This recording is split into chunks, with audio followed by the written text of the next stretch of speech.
내가 그렇게 잘해줬는데 나한테 왜 그래? 내가 평생 진심으로 대했는데 왜 사람들은 점점 내 마음을 몰라줄까요? 예전에는 그랬습니다. 착한 사람이 결국 복을 받는다고 믿었죠. 성실하고 남에게 베풀면 언젠가는 돌아온다고요. 하지만 세상이 달라졌습니다. 요즘은 착한 사람보다 현명한 사람을 찾는 시대가 되었습니다. 착한 사람은 따뜻하지만 세상은 따뜻함만으로 굴러가지 않습니다. 진심이 통하지 않는 이유, 그건 세상이 나빠져서가 아닙니다. 사람의 마음이 복잡해졌기 때문입니다. 한 심리학자는 이렇게 말했습니다. 사람은 받는 것에 금세 익숙해지고 주는 것엔 쉽게 둔해진다. 처음엔 고마워하던 사람도 몇 번의 도움 후엔 그걸 당연한 일로 바꿔버립니다. 그래서 진심은 시간이 지나면 의무로 변하고 결국 피로가 됩니다. 한 어르신이 이런 말을 하셨어요. 내가 평생 잘해줬더니 이젠 내가 안 하면 섭섭하대. 처음엔 그 말이 웃기지만 곱씹을수록 슬픕니다. 내가 쏟은 마음이 감사가 아니라 기대가 되어버린 순간부터 진심은 무게를 잃습니다. 사람은 누구나 이용하고 싶지 않지만 본능적으로 자신에게 도움이 되는 사람에게 끌립니다. 그게 인간관계의 심리입니다. 착한 사람은 그 마음을 간파하지 못하고 그래도 이해하자며 자신을 낮춥니다. 하지만 상대는 그것을 허락으로 착각합니다. 그래서 선을 넘고 더 큰 요구를 하게 되는 겁니다. 내가 그럴 줄 몰랐어. 이 말 속에는 진짜 후회가 아닙니다. 그저 당신이 더 허락해 줄 줄 알았는데 이제 안 해주니 당황스럽다는 뜻이 숨어 있습니다. 이 말을 듣고 상처받는 이유는 우리는 여전히 진심이 통하길 기대하기 때문입니다. 하지만 현실은 진심보다 눈치와 판단력이 더 필요합니다. 플라톤은 이런 말을 남겼습니다. 선의는 지혜와 함께할 때에만 선하다. 아무리 착해도 그 착함이 지혜를 잃으면 결국 자신을 해치는 칼이 됩니다. 지금의 세상은 좋은 사람보다 똑똑한 사람을 기억합니다. 그건 냉정해서가 아니라 선의가 남용되는 시대이기 때문입니다. 진심을 지키려면 무조건 주는 사람이 아니라 선택해서 주는 사람이 되어야 합니다. 진심이 통하지 않는 세상이라면 그 진심을 아껴야 합니다. 아끼는 게 인색함이 아닙니다. 내 마음을 함부로 쓰지 않는 게 지혜입니다. 진심을 포기하라는 말이 아닙니다. 다만 지혜롭게 쓰라는 말입니다. 진심이 통하지 않는 세상일수록 판단력은 복을 지키는 방패가 됩니다. 착하게만 살아온 인생이 아니라 지혜롭게 따뜻한 인생으로 바꿀 때 비로소 내 복이 흩어지지 않습니다.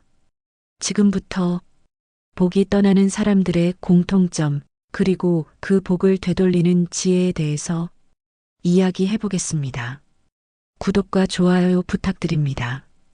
우리가 평생 들어온 말이 있습니다. 착하게 살면 복이 온다. 그 말은 틀리지 않았지만 조건이 있습니다. 지혜롭게 착한 사람만이 복을 지킬 수 있습니다.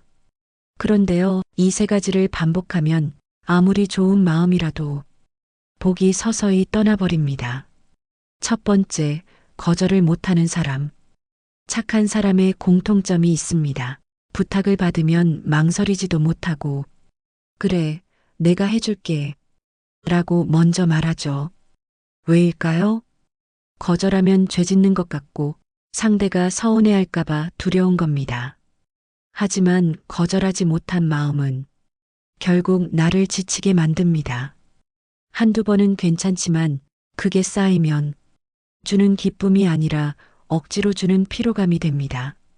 심리학에서는 이런 사람을 감정 소모자라고 부릅니다. 자신의 감정보다 남의 감정을 먼저 돌보는 사람이죠. 겉으론 따뜻하지만 속으론 늘 피곤하고 허합니다. 왜 나는 늘 주는데 돌아오는 게 없을까? 이 말이 바로 그 마음의 신호입니다. 예를 들어볼까요? 며느리가 엄마, 이번 달에도 조금만 도와주세요. 라고 말할 때 마음속에서는 이번 달은 힘든데 하면서도 입에서는 그래, 알았어. 가 먼저 나옵니다.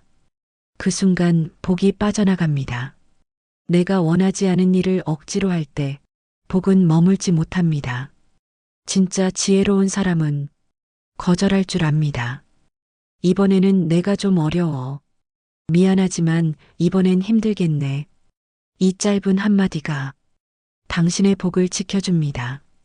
두 번째, 상대를 먼저 생각하느라 자신을 잃는 사람. 착한 사람은 늘 이렇게 말합니다. 내가 좀 손해보면 어때? 마음 편하잖아. 하지만 그 마음 편함은 오래가지 않습니다. 자꾸 상대를 먼저 생각하다 보면 어느새 나를 위한 자리가 사라집니다. 한 어르신이 이런 말씀을 하셨습니다. 젊을 땐 자식 챙기고 나이 들어선 손주 챙기다 보니 나를 챙긴 기억이 없어요. 그 말이 참 가슴을 아팠습니다. 자신을 위한 시간을 잃으면 복은 머물 곳을 잃습니다. 복은 늘 균형을 좋아합니다. 나와 남 주는 것과 받는 것, 이 사이의 균형이 깨지면 행복은 금세 흔들립니다. 상대를 먼저 생각한다는 건 좋은 일이지만 그게 나를 잃는 일이 되면 그건 착함이 아니라 무지함입니다. 명언이 있습니다. 자신을 잃는 착함은 미덕이 아니라 무지다. 이 말은 착함을 부정하는 게 아니라 지혜 없는 착함이 자신을 해친다는 뜻입니다. 진심은 아름답지만 그 진심이 나를 해치면 그건 선이 아니라 희생입니다. 희생이 반복되면 복은 결국 지쳐 떠납니다. 이제부터는 이렇게 생각해 보세요. 내가 이 사람을 도우면서도 내 마음이 편한가? 그 대답이 아니오라면 그건 진심이 아니라 부담입니다. 그리고 복은 부담이 있는 곳에 머물지 않습니다. 세 번째, 불공평한 관계를 참는 것으로 해결하는 사람. 많은 분들이 이렇게 말합니다. 그래도 가족인데 참자. 나이든 내가 져줘야지. 하지만 참는다고 모든 게 해결되는 건 아닙니다. 참는 건 일시적인 평화일 뿐 그 평화 속에서 당신의 마음은 천천히 달아갑니다. 관계는 언제나 공평해야 유지됩니다. 한쪽이 일방적으로 베풀면 그 관계는 오래가지 못합니다. 어떤 어머니는 자식이 무심해도 계속 챙겨주고 용돈을 보태주고 전화 한 통이 없어도 기다립니다. 하지만 시간이 지나면 자식은 그걸 습관처럼 여깁니다. 엄마는 늘 해주잖아. 이 한마디가 모든 걸 무너뜨립니다. 참는다고 해서 복이 생기지 않습니다. 그건 내 안의 소중한 에너지를 갉아먹는 일입니다. 복은 흐름이 있어야 합니다. 주고받는 순환이 있어야 합니다. 그런데 한쪽만 주고 한쪽만 받으면 그 복의 흐름이 막혀버립니다. 이제는 참지 말고 말해야 합니다. 이건 내가 힘들다. 이젠 나도 쉬고 싶다. 그 말을 꺼내는 순간부터 복은 다시 당신 곁으로 돌아옵니다. 복이 떠나는 이유는 누가 빼앗아서가 아닙니다. 내가 참음이라는 이름으로 조용히 내보낸 겁니다. 사람은 마음이 가는 대로 살지만 복은 마음이 편한 사람에게 머뭅니다. 억지로 웃는 얼굴보다 진심으로 편안한 얼굴에 복이 머뭅니다. 복을 붙잡고 싶다면 이제는 참지 말고 스스로를 지켜야 합니다. 그게 진짜 선함입니다. 착함이 잘못이 아닙니다. 하지만 자신을 잃는 착함은 미덕이 아닙니다. 그건 내 복을 흩뜨리는 일입니다. 그렇다면 착하게만 살던 사람이 복을 지키는 사람으로 바뀌는 방법은 무엇인지 알아보겠습니다. 착한 마음만으로는 세상의 복잡한 관계를 감당하기 어렵습니다. 그래서 필요한 게 바로 단단한 착함입니다. 단단한 착함이란 남을 위하면서도 나를 잃지 않는 것입니다. 선을 그을 줄 아는 착함, 그게 진짜 복을 지키는 길입니다. 선을 그을 줄 아는 사람은 냉정해 보이지만 사실은 따뜻한 사람입니다. 왜냐면 그 사람은 자신도 소중히 여기기 때문입니다. 복은 내가 단단할 때 머뭅니다. 내가 무너질 때 복은 함께 무너집니다. 그래서 착함보다 먼저 필요한 건 지혜와 자기 보호입니다. 고대 철학자 세네카는 이런 말을 남겼습니다. 지혜로운 사람은 자신을 먼저 구한 뒤 남을 구한다. 이 말이 냉정하게 들릴 수도 있습니다. 하지만 진짜 의미는 다릅니다. 자신이 지쳐 있다면 그 어떤 선한 일도 오래가지 못한다는 뜻입니다. 지혜로운 사람은 먼저 자기 마음의 잔을 채웁니다. 그래야 그 마음으로 다른 사람에게도 따뜻함을 나눌 수 있으니까요. 이제 복을 지키는 지혜를 3가지로 정리해 보겠습니다. 첫 번째, 거절은 냉정이 아니라 자기 보호다. 거절은 싸움이 아닙니다. 거절은 나를 지키는 방법입니다. 착한 사람일수록 거절을 어려워합니다. 하지만 거절하지 않으면 당신의 시간과 마음은 다른 사람의 욕심에 끌려다니게 됩니다. 거절을 잘하는 사람은 자기 마음의 주인이 됩니다. 그 사람은 누가 뭐래도 마음이 흔들리지 않습니다. 이렇게 말해보세요. 이번엔 힘들겠네. 지금은 여유가 없어요. 짧지만 단단한 한마디가 당신의 복을 지켜줍니다. 착하게 살면서도 거절할 줄 아는 사람, 그게 진짜 어른입니다. 두 번째, 도울 때는 조건 없는 선의로 계산하지 않되 기대하지 말기. 사람을 돕는 건 좋은 일입니다. 하지만 그 마음에 기대가 섞이면 복이 흩어집니다. 내가 이렇게 해줬는데 왜 고마워하지 않지? 내가 도와줬는데 왜 나를 안 챙겨주지? 이 마음이 시작되는 순간 선의는 복이 아니라 상처가 됩니다. 복은 계산 속에서 자라지 않습니다. 도움은 돌아올 걸 기대해서가 아니라 내 마음이 기쁘니까 해야 합니다. 도울 땐 이렇게 생각해 보세요.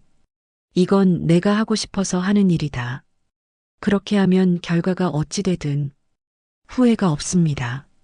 그리고 더 중요한 건 도움에도 한계가 있어야 한다는 점입니다. 내가 지칠 때까지 돕는 건 선의가 아니라 자기 희생입니다. 복은 맑은 마음에 머뭅니다. 기대와 후회가 섞이면 그 복은 금세 흩어져 버립니다. 세 번째, 내 마음이 지칠 때는 멈출 줄 알아야 한다. 모든 일엔 때가 있습니다. 마음도 그렇습니다. 너무 오래 참거나 너무 오래 주면 결국 내 안이 텅 비게 됩니다. 사람들은 흔히 이렇게 말하죠. 그래도 끝까지 해야지. 하지만 지혜로운 사람은 다르게 말합니다. 지금은 멈출 때다. 멈춘다는 건 포기가 아닙니다. 내 마음을 다시 채우는 시간입니다. 나무도 잎을 떨어뜨리며 휴식합니다.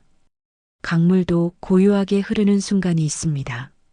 마음도 마찬가지입니다. 멈출 줄 아는 사람이 복을 오래 간직할 수 있습니다. 이렇게 생각해 보세요. 내가 도와줄 힘이 남아 있는가? 이 일이 나를 행복하게 하는가? 그 대답이 아니오라면 이제 멈춰도 됩니다. 그게 복을 지키는 지혜입니다. 복은 열심히만 산다고 오는 게 아닙니다. 지혜롭게 살아야 머무는 것입니다. 진짜 지혜로운 착함은 나를 먼저 지키는 따뜻함입니다. 그래야 세상도 사람도 당신의 선함을 오래 기억합니다. 진짜 복을 지키는 첫걸음은 나를 지치는 자리에서 나오는 것입니다. 사람은 함께 살아야 하지만 모든 관계가 나에게 이로운 건 아닙니다. 나를 자꾸 작게 만드는 관계, 내 마음을 무겁게 하는 관계, 그런 곳에서는 복이 자라지 않습니다. 이제는 용기를 내야 합니다.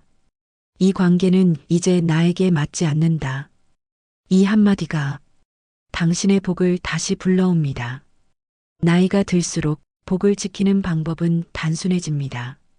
남을 바꾸려 하지 말고 내 마음을 단단히 세우는 겁니다. 당신이 평온해지면 복은 저절로 따라옵니다. 복은 평화로운 마음에만 머물기 때문입니다. 이제는 더 이상 모든 사람에게 맞추지 않아도 됩니다. 모두에게 이해받지 않아도 됩니다. 그냥 나답게 살아도 괜찮습니다. 복을 지키는 길은 거창하지 않습니다. 매일 아침 거울을 보며 오늘도 잘 견뎠다. 이 한마디를 건네는 겁니다. 그 말이 복을 불러옵니다. 복은 당신 안에 있습니다. 그 복은 눈에 보이지 않지만 당신의 표정, 말투, 그리고 태도에 드러납니다. 세상은 여전히 따뜻합니다. 다만 그 따뜻함을 먼저 나에게 돌려주세요. 그래야 그 온기가 다시 밖으로 퍼집니다. 당신의 마음이 평온하면 그곳이 바로 복의 자리입니다. 오늘의 영상에 마음에 닿았다면 구독과 좋아요 부탁드립니다.